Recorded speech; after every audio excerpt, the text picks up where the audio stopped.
Mary sees the girls as merchandise and daughters she has to ensure loyalty while raking in the profits. These beautiful girls are drowning in debt, but in this fancy house, it's like they're caged canaries. They earn 3 to 4 times more elsewhere. Despite Mary's booming business, rent hikes annually. Competition is fierce. Over years, her earnings have shockingly declined. The mayor's reply didn't solve the tax issue. This has become the home these girls never chose, and they are like family, looking after each other when sickness strikes. They snuggle up at night, sharing secrets, and during afternoon card games, sometimes the guests bring a sprinkle of drama. At lunch, they excitedly chat about last night's trends, and card fortune-telling before bed is the highlight of every girl's day. When the sun shines just right, they ditch the heavy makeup and let their bodies embrace nature. They laugh and play, reclaiming their youth, momentarily forgetting their worries. Julie is sketching the face of her favorite customer on her leg. Under Mary's management, each customer is a unique character. Some are textile tycoons, while others inherit family fortunes. Yet, the tips they leave hardly reflect their wealth. The richest don't always contribute generously. Every month, the doctor dutifully arrives to check on the girls, but the usual giggles have vanished. They fidget nervously, their jobs feeling more like a routine nightmare. If they get sick, it's game over for work, and syphilis and tuberculosis are taking time bombs. Once I leave, there's no turning back. You first need to step out. No way. I must do a checkup. Don't fret, it's necessary. Now relax, no secrets with those legs. Just relax. The doctor has announced that the healthy girls have received a life-saving notice. It feels like they've snatched back a life, but Julie isn't that lucky. I feel for her. That girl's fillies. Julie breathes a sigh of relief. She can rest.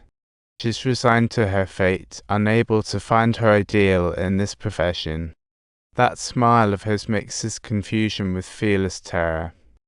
Laughter hides a disturbing panic. The anger to protect themselves is all but lost. In the end, that smiley mask gets ruthlessly torn apart by tears. With one girl gone, the others have to work harder, even if someone leaves.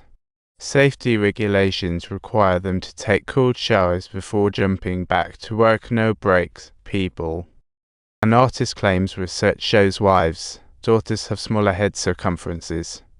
No wonder people are baffled by their apparent low intelligence and mental state. Samina flips through a book, amazed by the discrepancies in its contents. There's a substantial difference between her intellect and her mental quirks, mind-blowing. Samina's cries wake everyone from their sweet dreams, and Paulina decides it's time to gather her stuff. Unlike the other girls, she's debt-free, and this time she leaves in style. Syphilis wraps around July's skin like vines. Her only hope is for a local to check in on her. Yet, day after day, no man shows up. She keeps murmuring to herself. The man he promised to marry her sent nothing but a letter. The letter says he wishes to be by her side, but must sacrifice himself to save her from more pain. You know what? I can't escape because you're sick. I thought you managed to get away.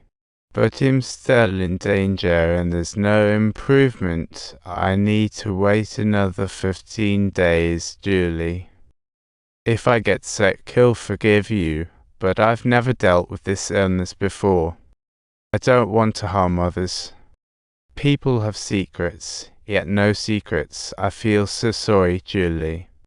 I will always love you, and I like you even more.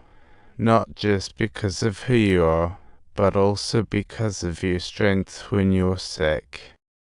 To her, Mathilda is merely a plaything for the royal elites to amuse themselves. This is amusing, like an old caricature. However, I truly enjoy it this way. Unfortunately, no one knows about it. How she made it through that night is a mystery, but in the morning, Mathilda finally drags herself home. They understand each other's pain, sisters deeply resonating together.